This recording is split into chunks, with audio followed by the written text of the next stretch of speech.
Palaisipan ba tayo dapat nagsisimula? Baby, pakiusap.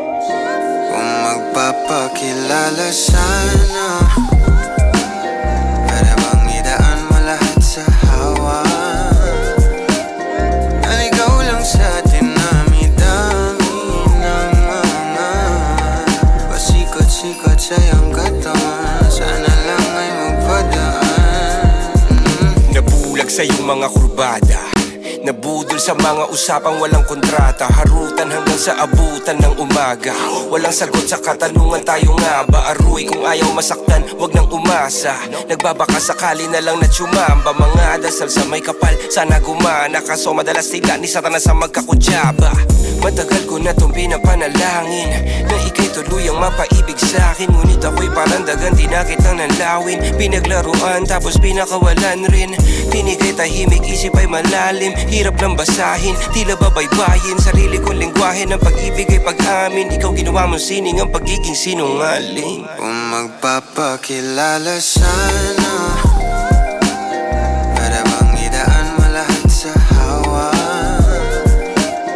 Naligaw lang sa dinami-dami ng mga pasikot-sikot sa iyong katawan. Sana lang ay magpadaan. Ano ba talaga tayo?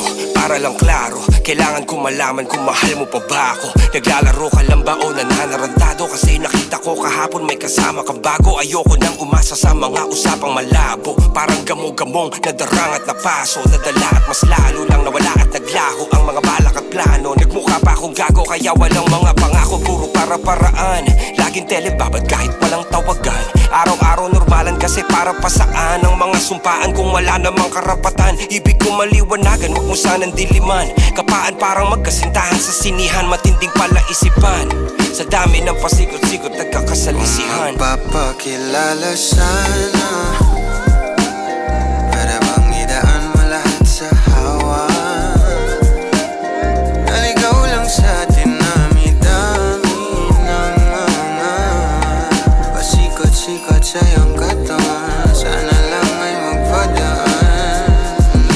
Oras at konting espasyo lang ang kailangan nating dalawa sa ngayon. Ngunit parang di naman to hadlang.